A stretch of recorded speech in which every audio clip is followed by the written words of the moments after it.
Yo creo que el tema de hoy, Gonzo se va a reír de lo que vamos a hablar, porque siempre hemos discutido mucho sobre esta vacuna y es la vacuna de influenza. Estamos nuevamente con el doctor Juan Gonzalo. Gonzo, esta vacuna, hermano, sabes lo que siempre he pensado, siempre he tenido mis reservas con la vacuna. Sé que es una vacuna que la recomendación y todo el mundo dice hay que vacunar contra influenza, hay que vacunar contra influenza. La gente se pregunta mucho porque me ha pasado, y es que yo lo vivo en la consulta. Sí, a mí me escriben las mamás, es que le puse la vacuna de influenza, es que lo tengo con fiebre de 40 grados y les dura 3, 4, 5 días la fiebre, después les hacemos el panel y resulta que tenían influenza.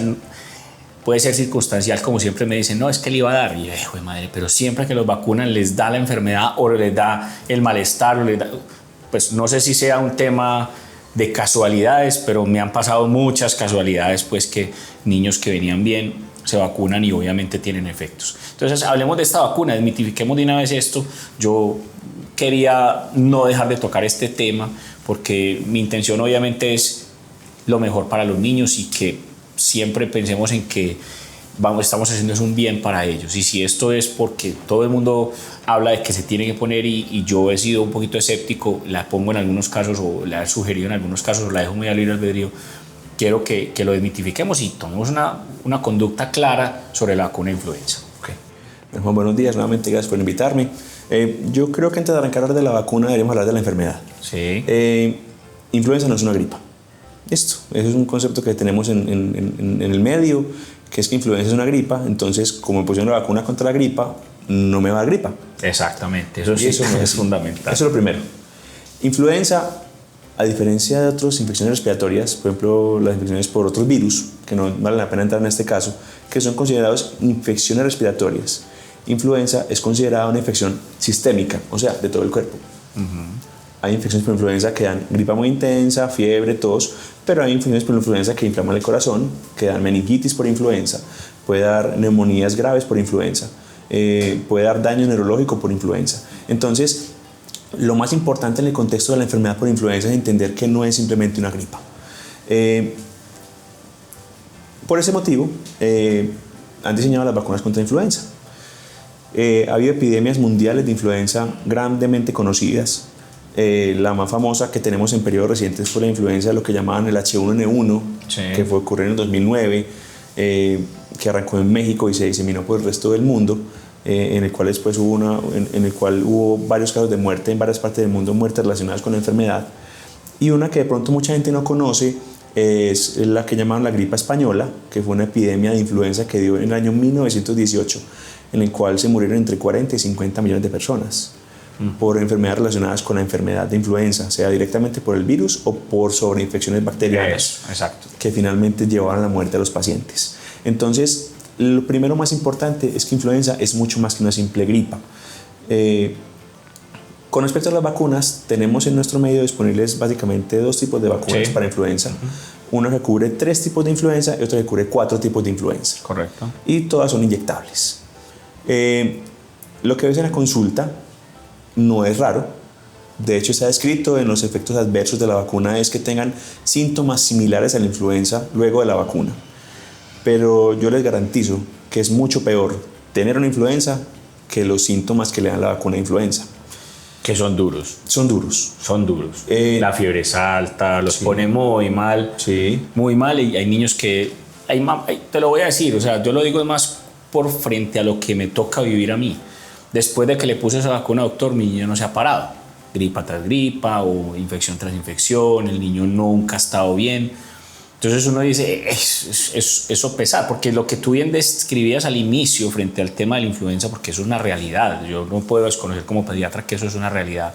Yo digo la frecuencia de presentación y también entender que hay periodos estacionales donde la influenza es más prevalente. Por eso tú vas a buscar una vacuna de influenza hoy, en este momento, y no hay, ¿cierto? Sí. O dicen que es la cepa del año pasado, que eso es lo que nunca he entendido, ¿cierto? Porque si son las mismas cepas, porque entonces las van a sacar estacionarias y salen siempre en abril, mayo, ¿cierto?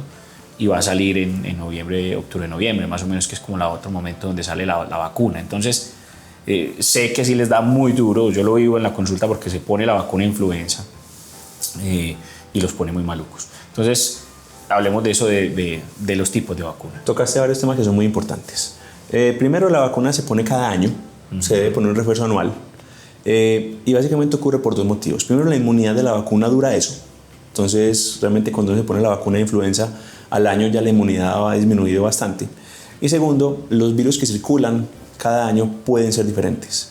Entonces, básicamente lo que hace la gente que produce las vacunas es hacer una investigación de campo, una investigación epidemiológica viendo qué virus están circulando y basados en eso diseñan la nueva vacuna. Por eso se hace una vacuna cada año y se pone una vacuna nueva cada año. Algo importante con respecto a eso es que las vacunas inyectables que tenemos disponibles en Colombia son virus muertos. O sea, no son virus vivos. Para que una vacuna me dé un efecto secundario, o sea, me dé una enfermedad parecida a la que me da la enfermedad por la vacuna, tendría que ser virus vivos. Como ocurre, por ejemplo, con la vacuna de polio que sea tomada, en la cual en pacientes con algún tipo de susceptibilidad pueden hacer enfermedad por la vacuna de polio, porque son virus vivos. Correcto. La vacuna de influenza son virus muertos, son virus que están inactivados, por lo tanto, no es posible que la vacuna de influenza me dé la enfermedad. Entonces, básicamente los CDC, que básicamente es el Centro de Control y Prevención de Infecciones de Atlanta de Estados Unidos, describe 3 escenarios en los cuales uno puede tener esa situación en la cual me puse la vacuna y me dio la enfermedad. Primero, que me esté dando una infección por influenza por un virus diferente que está cubierto por la vacuna. Segundo, que me infecte 15 días, hasta 15 días antes, después de la vacuna. Me hago entender, o sea, me puse la vacuna hoy y si me infecté con influenza pasado mañana, me va a dar influenza. Correcto. Porque se demora 15 días en hacerla, en tener la inmunidad real pues, por la vacuna. Correcto. Y lo tercero es que sea un virus que no es influenza y te den síntomas que son parecidos a la influenza, pero que uno piense y le achaque por temporalidad que fue por la vacuna. Yo entiendo lo que me estás diciendo y en Estados Unidos hay reportes anuales de los efectos secundarios relacionados a vacunas y con respecto a influenza mencionan mucho eso, que muchos pacientes se quejan de que tienen síntomas gripales. Pero realmente, como les acabo de decir, la base científica hace imposible que la vacuna de influenza dé infección por influenza porque básicamente son virus muertos. Correcto. Yo creo que siempre para mí fue un dolor de cabeza o ha sido un dolor de cabeza porque ya pues, de todo esto he sacado lo positivo y es que se debe ayudar a la gente a prevenir ese tipo de enfermedad. Pero siempre ha generado, la verdad, para mí ha generado controversia esa vacuna. Pero yo creo que es muy claro el mensaje, hay que prevenir un tipo de enfermedad fuerte como la que puede llegar a generar un virus de la influenza. Me ha tocado pacientes que lo han padecido, son fiebres muy altas, 40 grados, de durar 8 a 10 días la fiebre. Entonces obviamente es bien incapacitante y los padres pues obviamente con la fiebre se angustian bastante. Espero que haya sido de su agrado este video, síganos en nuestras redes, en www.soytupediatra.com.co, nuestra página web, en YouTube, en Facebook e Instagram, Soy tu Pediatra Sin Espacios. Si quieren visita con nosotros en nuestra IPS, aquí les dejamos el número. Un saludo para todos.